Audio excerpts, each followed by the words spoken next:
I concluded in the end that this was a Reema hollow panel, form of construction, designated defective by the Housing Act 1985. Well, this is a Reema house, well, there's two types of Reema, and I'm going to do some homework because I don't know which one this is. But allegedly, you can't get a mortgage, and it's under offer at £150,000, which is about £150,000 less than it should be if it was a normal house. But it's been souped up, so the walls are 320mm thick. And if you look down there, I'll have to walk to down there in order for you to look down there. You can see just about 100mm recess under that new render. So there's 100mm of something been added to the outside of the house. So whether this house has been made mortgageable, I don't know, or whether it's just insulation applied to the outside to make a warmer home, I don't know that either. And there's a house next door which looks like the side wall comprises 4 large concrete panels, so that one hasn't been souped up.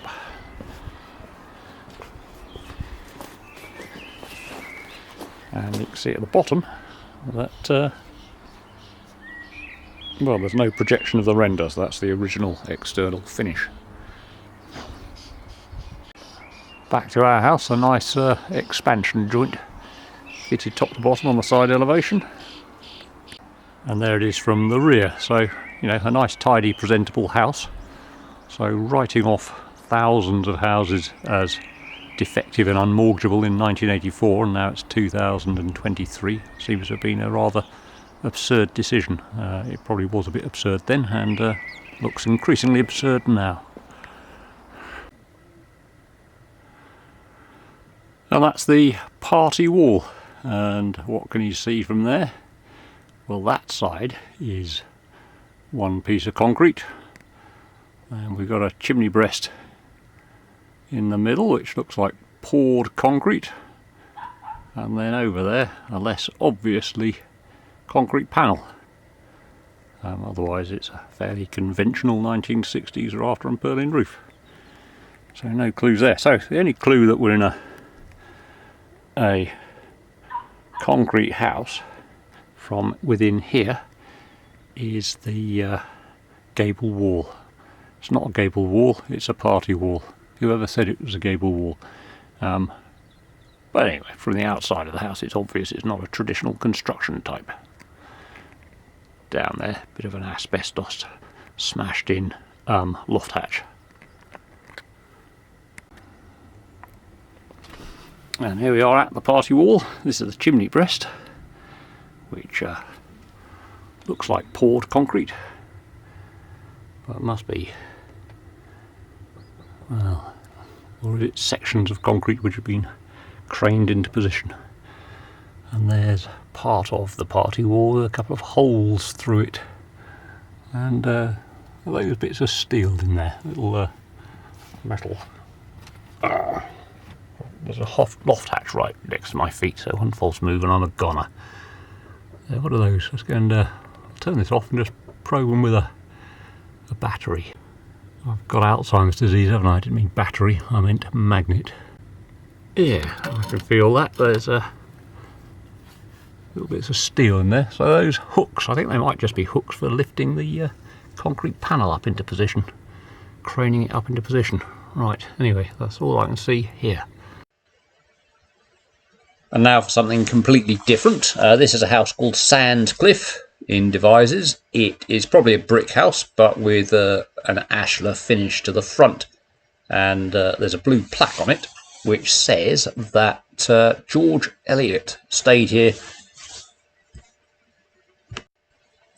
There it is, George Eliot stayed here in 1843. Now, George Eliot is famous for writing books and being a woman. Who'd have thought it?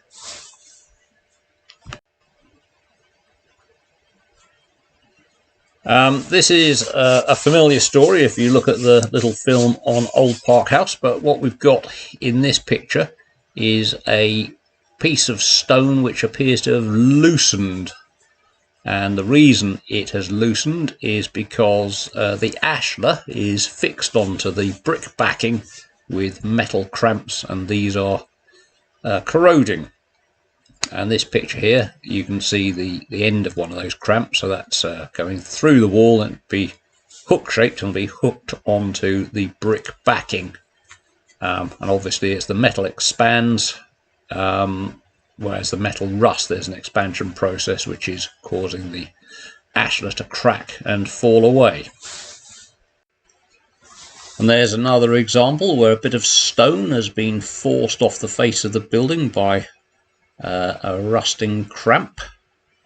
And then we've got here a picture of a nice tidy repair. So somebody has cut out a square of stone, a block of stone. To what extent they've cut out the cramp behind it, I don't know, but they've made a nice tidy job of slotting a new piece of stone in.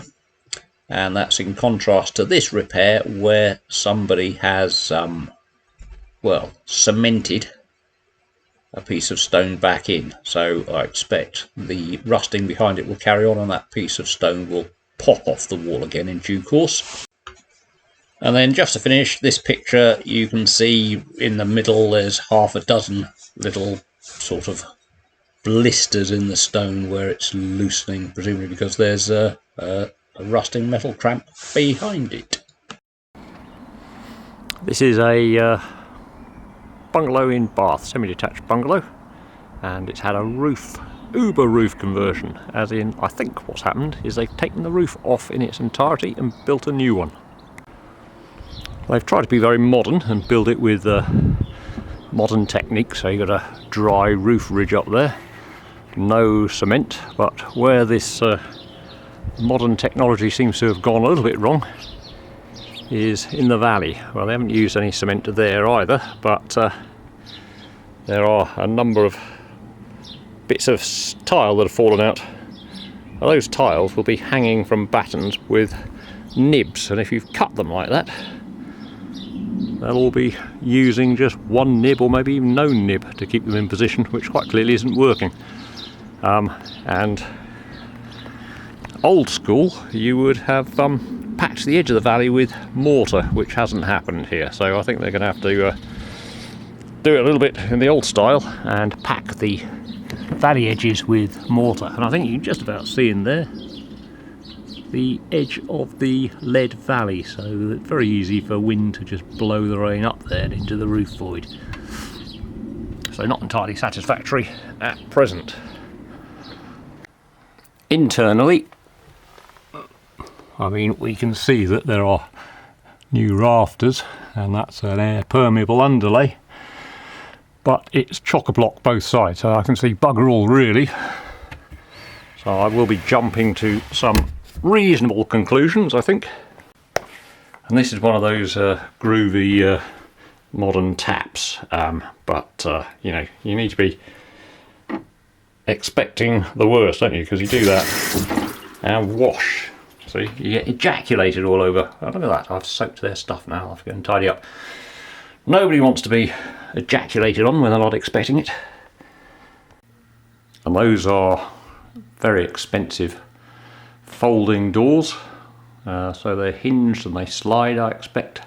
But there's no key to them, so I can't try them, and if they malfunction they're going to cost a fortune. They're probably under guarantee, but I think I need to tell my customer to have a demonstration to see that they are actually working properly. And here you need to report something on the kitchen, and what do you report on a kitchen like this? It's minimalist, isn't it? It's a kitchen for people who don't like kitchens, I think. Yeah, the wife wouldn't like that at all. This is relatively confusing. I mean, it's confusing to me anyway, but we've got 1, 2, 3, 4, 5 drains spilling into this inspection chamber, and the pipe out at the right hand side is at a slightly higher level than the drain in the chamber, so that well, everything has to rise up fill up to a few inches before it can spill over the top.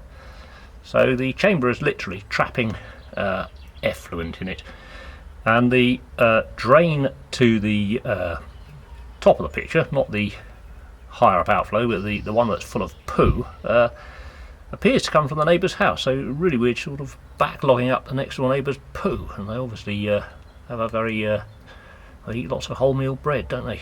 Well, they don't chew their food properly. I've never spent this long looking at someone else's poo. But possibly underneath the hidden drain, there's an interceptor trap, is there? So effluent should be going down a loop and up the other side, and then disappearing down the drain. And there would have been a sort of screw-on cap to that drain there, which would be unscrewed on those occasions you want to rod the drains through. But the cap's gone because it's relying on that now to empty the drain. So all rather confusing. I don't know why they built them like that. What were they trying to intercept? I suppose rats maybe, or bad smells, but what they've actually done is intercept everyone else's poo.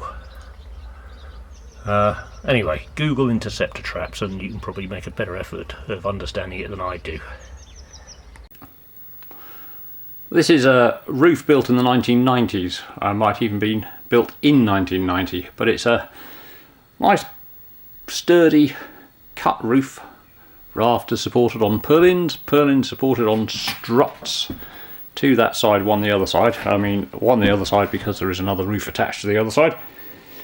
Ceiling joist binders down the bottom, it's all tied together nicely. But then they've had a loft ladder fitted, but it doesn't fit, so they cut out the purlin.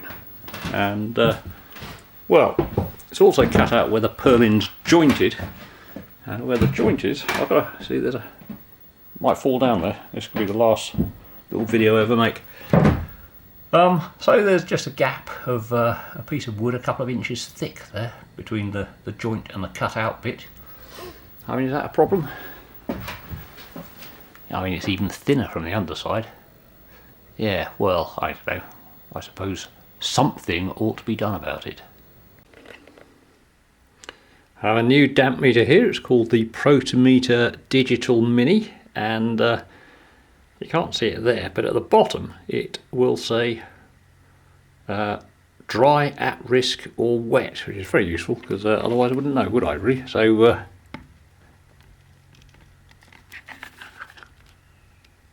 it's not there, you see, it says that's dry, which is very helpful. And here, oh, it's gone all the way from at risk, well, it's not sure, it's at risk, and it's dry again down the bottom. At risk though, eh? And then over here, I mean, that does look damp, doesn't it? I mean, it looks damp, but how can I possibly know whether it really is? The answer might be to give it a prod with this. See what that says. Oh, look at that. It says wet. Now I know, you see. What would I do without it?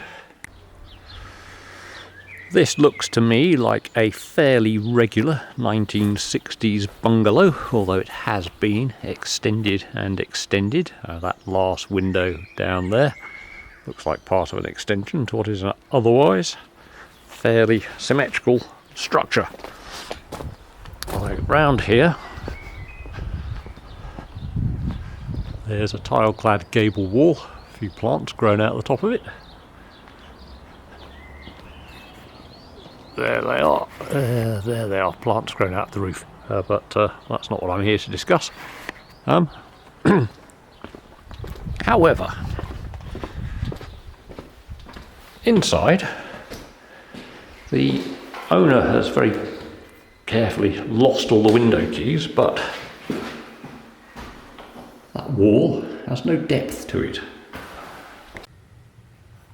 And the one window which does open is on this rather awkward bay, but the wall's about 150mm thick. And here we are in the roof space, and this is the gable wall where the extension is located. And here it is. Perhaps if I go through the other side, hang on a moment. And here we are, this is the Inside of the gable wall, there's your purlin sitting on a, I don't know what you call that, little sill, sitting on 3 posts, but it's all posts and rails, and that's the depth of the wall. I have no idea what I'm going to tell my client about it at this stage.